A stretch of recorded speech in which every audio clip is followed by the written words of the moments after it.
I am Prof.Dr. Serdar Kabataş.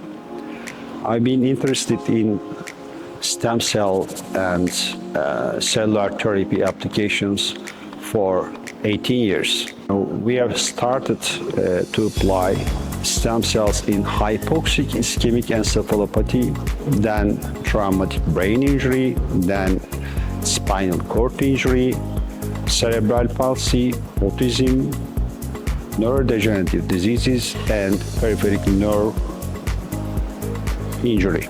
The mesenchymal stem cells or stem cells application, their effects, the immune modulation, anti-inflammatory, paracrine effects, anti-apoptotic effects. Also, they do the angiogenesis, neurogenesis, also synaptogenesis, and they recover the nerve in the brain.